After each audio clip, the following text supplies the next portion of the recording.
made this one recording of me, and I overdubbed it, made 4 tracks to sort of give it some more, and then I never sent it. It was weird. I never sent it. I kept the recording. It was a reel-to-reel tape.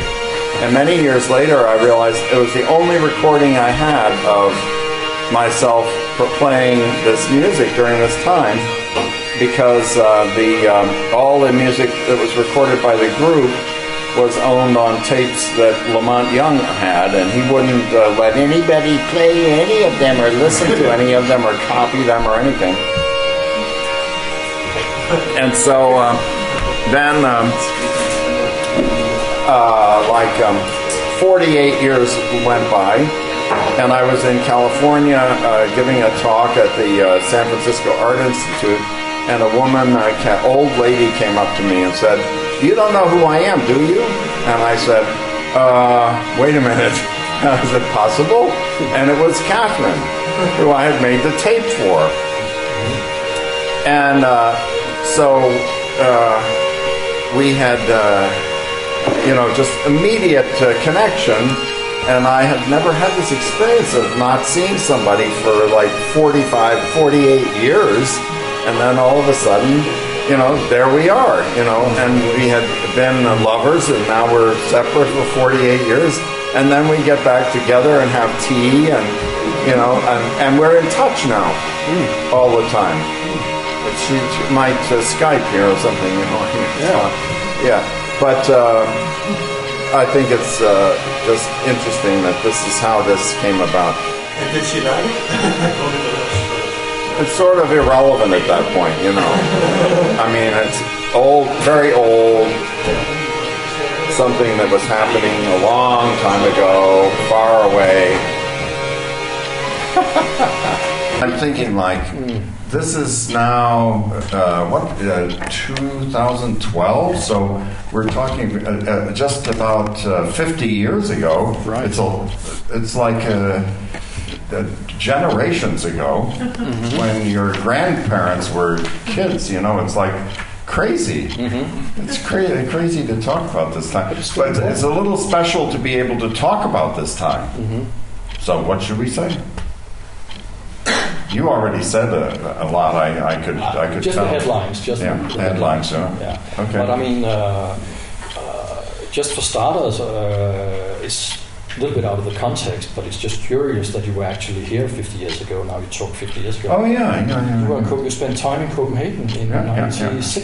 1960. Yeah. What were you doing here? Yeah. This is cool. It was the first time I ever left the U.S. And it really changed my life completely, actually, that trip.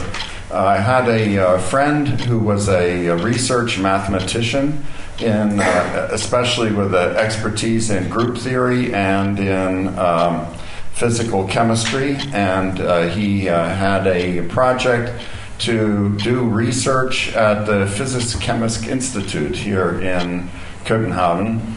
And this was to work with a computer. You don't think that's wild? Yeah, a computer in 1960. It was the only computer in Denmark. It was the first Danish computer. It had a memory 8K, and it did all of its saving. Its memory was on a drum, which was like a big thing like this, turned around. And we programmed this machine in Octal. If you know what I'm talking about, it's in machine language. We recorded this in machine language in Octal. It's like not even basic. So it was like very interesting. And I spent the summer doing that. Later, I had an opportunity to make use of my experience with computers there and also in the U.S. By getting a job. I had a job for a year as a computer programmer, in the 60s. And then I got a grant. And I decided, oh my God, I can't take this grant. If I take this grant, what's going to happen to my career as a programmer? I really didn't know what to do. If I take a grant, if I take this money that I'm being given, then I will spend a couple of years doing art. And then when I come back to get a job, what'll I say? I was doing art. I'll never get a job. I won't get a job. So I had to make a decision, and I decided, okay, I'll take the money. And at that point, I became an artist instead of a computer programmer. Yeah. But the experience I had in Copenhagen was that at the time I was a math student at Harvard, and I was not very interested in math at all, really, because I didn't see a career in this area. I liked music better than that, and I didn't know what to do, and I had no, and this was during the 50s, sort of Cold War, so who knew what, I didn't know anything about the world. And then I came here and I found, what? Do people talk a different language? There's different money, there's different, everything's different. I thought, oh, this is interesting. I better, find out about this whole thing. And I spent a year in Europe. Okay. Yeah. Okay. And sometimes I did research on early music, and sometimes I did research on contemporary music. I went to Darmstadt and studied scores and recordings, and I was in touch with my friend Henry Flint in New York and my friend Lamont in New York, Lamont Young, and I learned that there were things going on there with Fluxus and all of these interesting things that I better get back and find out what's going on. I better find out what's going on because it's really exciting. It's exciting there. And but it was exciting here too. That is in Europe, and so right when you went back to the U.S., everybody went to Europe. All the Fluxus artists. No. Well, Eric Anderson is part of that scene, and he could tell more about that than I can. But anyway, you arrived in when you came back to the U.S. You decided to move to New York. I guess in 1962. In 62, after I finished college, I moved to New York, But can you talk, right at the time when you arrived in New York, at that age, you were... Well, at that point, my friend who had hired me in Copenhagen said, oh, we've got this great computer in Mexico City. You should come and work with me in Mexico City. And I said, Mac, I'm sorry, I can't. I have to go to New York.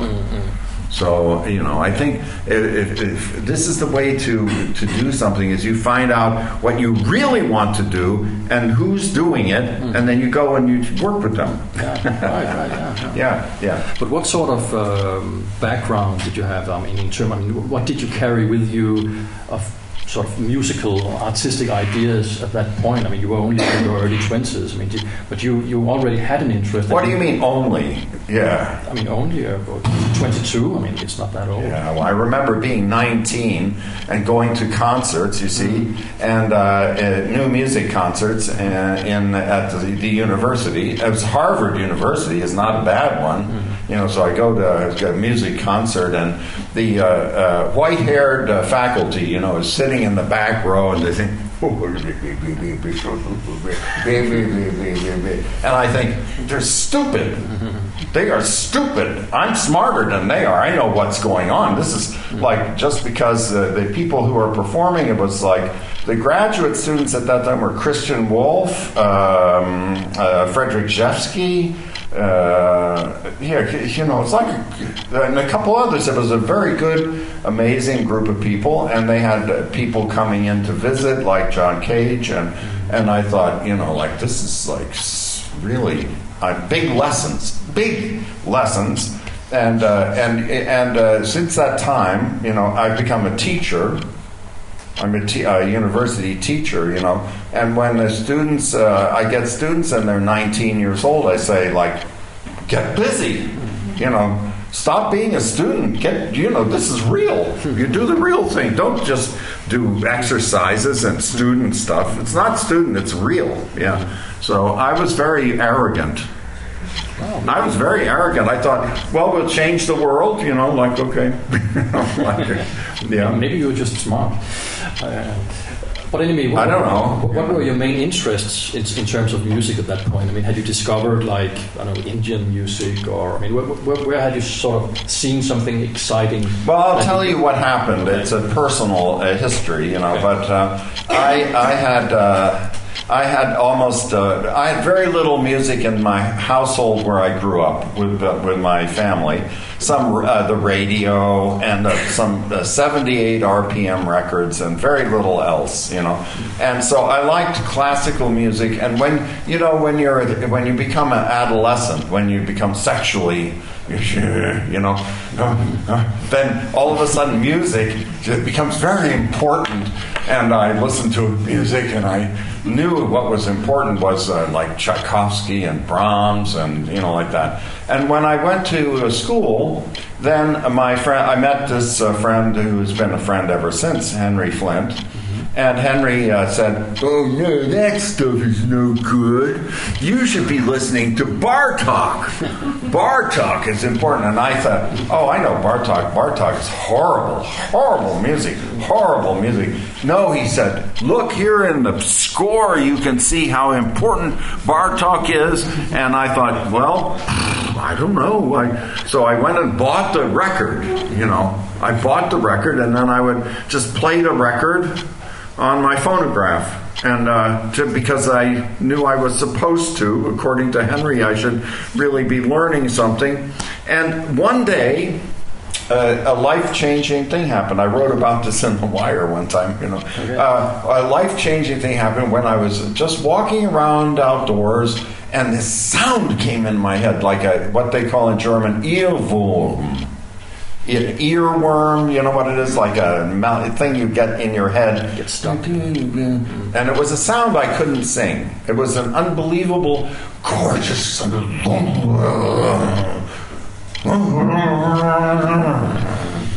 And I thought, where's that sound?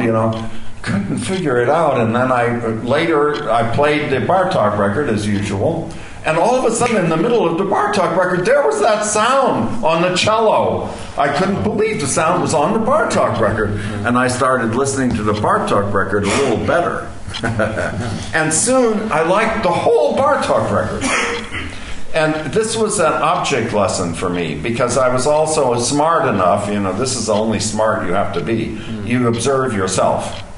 So if you observe yourself, I think this is very important. And I observed that I had changed my taste from the worst to best. From worst to best? This is unbelievable. So then I went to a concert to see, I thought well, shit, if Bartok is... what about the more immersive? What about some? Then maybe Schoenberg is good too. Or what are we doing now? So I went to concerts, and then one day there was a concert with a visiting artist from New York, and he came with his friend who was a piano player, and they played a concert of weird music, But the composer explained. As a part of the talk, he explained he didn't even care what the notes were that he wrote. He actually just made the notes at random, completely arbitrary at random. And I thought, oh my God, this guy understands perfectly. It's my responsibility, not his responsibility. I am responsible for the liking. He's responsible for the writing. It was John Cage, and his friend was David Tudor, and and he was very articulate. And this was a very important moment for me, because I then understood there's somebody else who's thinking this way, like that you can change your liking. You see, like, and then I thought, from that point, I thought, I wonder if I could just go and listen to any concert and decide I'm going to like it. I'm going to like it. So I would go to a concert and it would be some stupid music, I'd think like, okay, I like it, okay. And I would concentrate my emotional energy, and I found I could like it. Mm-hmm. This was an amazing thing for me. You asked me to say, well, what was it that prepared me, you see? Mm-hmm. And I had this flip-flop from romantic, teenage to... to a completely almost relativistic phase of understanding music, still loving it. Mm-hmm. And so then the next challenge was to think, okay, this is very, very remarkable that this guy John Cage has, and then I got to know Christian Wolff, and I played some music and blah blah blah blah. Played played in a few pieces and so forth. But then I thought, yeah, so that's cool. But what's next? What do we do now? Now that we can, presumably we can, I can write any notes, anything.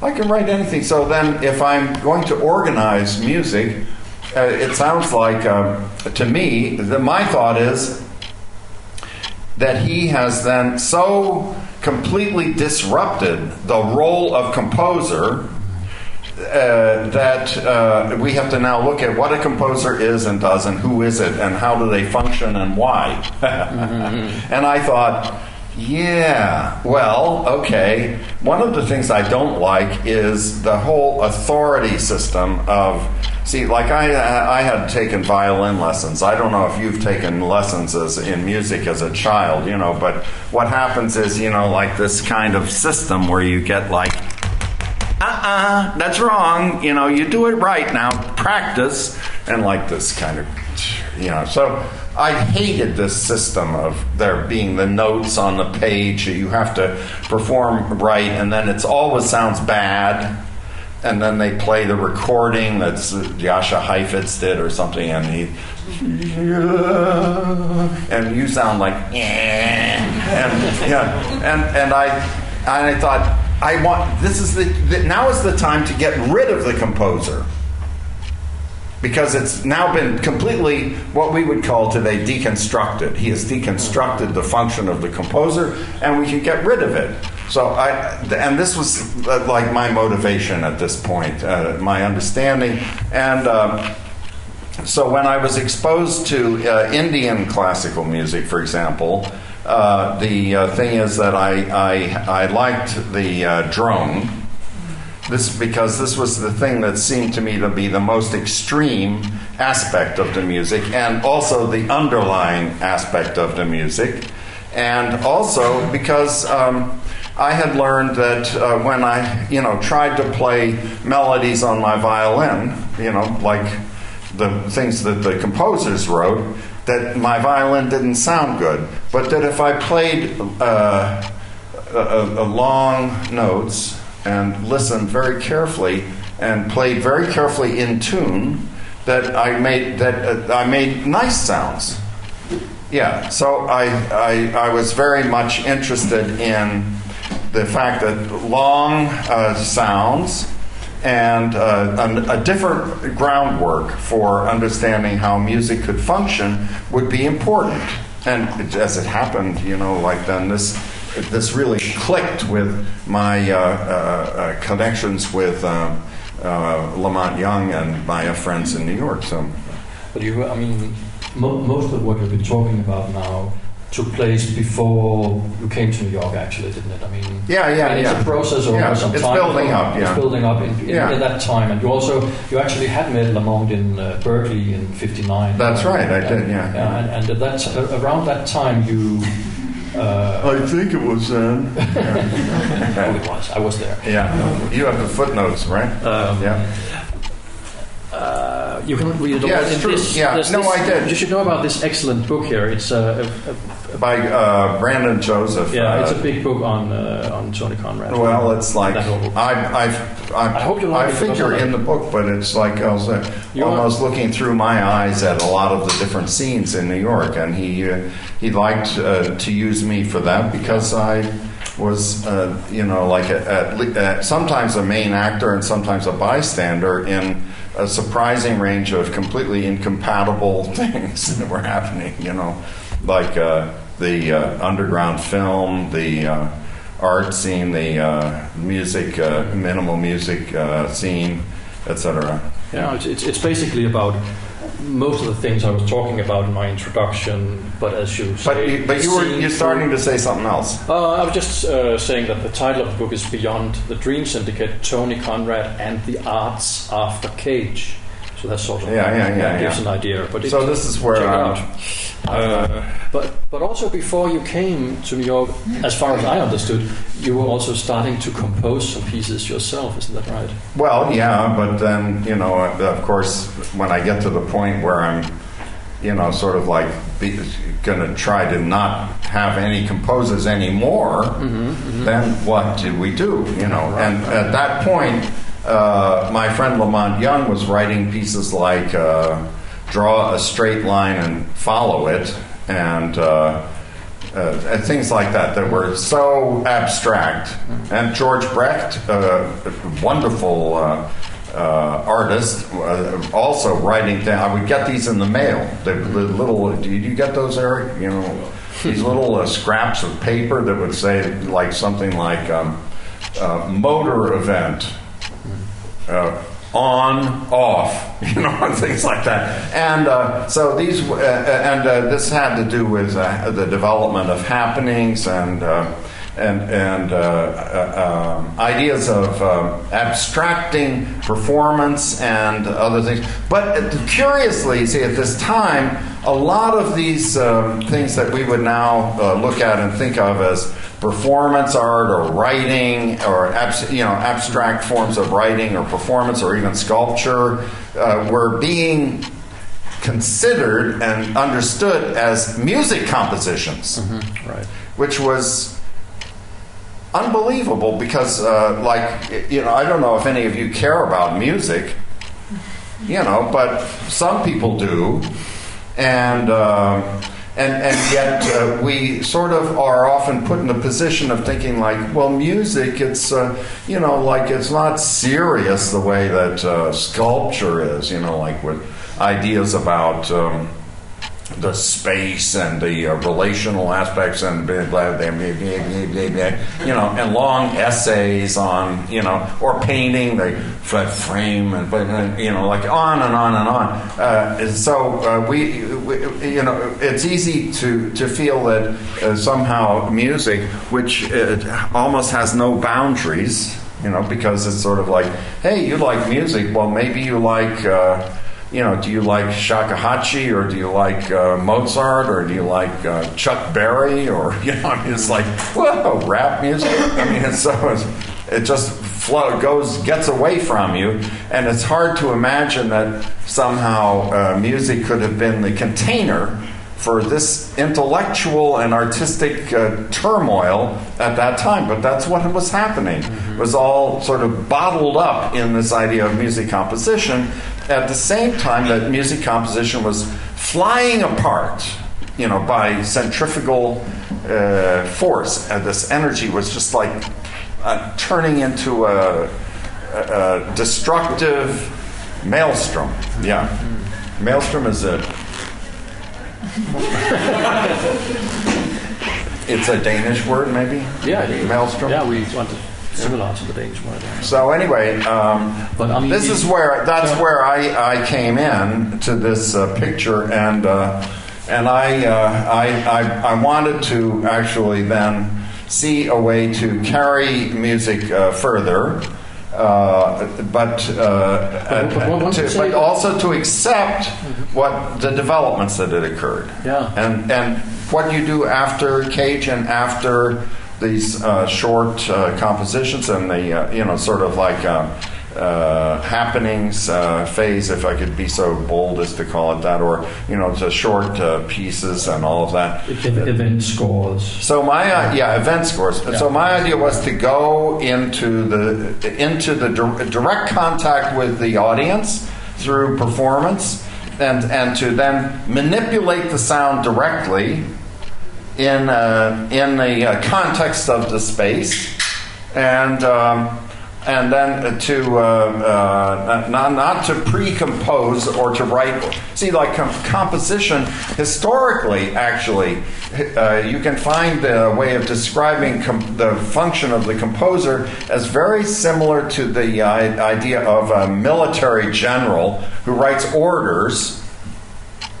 You write the orders down, and then you give the orders to, here, take this, and and take it to the troops, and the troops go and they perform the event out in the field. And it's, like if you want to actually follow this up, where I could I'll go there, but it goes to Louis XIV. And Versailles, and the relation to Lully, and the construction of the orchestra, and his relationship to the wars of Gustavus Adolphus and 30 Years' War, and their relation to Maurice of Nassau, and the rediscovery of tactics of warfare and discipline and drill in around the end of the 1500s, and it's like very literally like the orchestra is constructed as almost as a military instrument, and the composer then becomes like a person writing orders, and so I take that out, being anti-authoritarian, as you can see. I should now dance around here. Okay, so I'm anti-authoritarian, so I take the orders out and just go into direct contact, where now the ideas are shaped in real time in the relation to the space and the people. Yeah.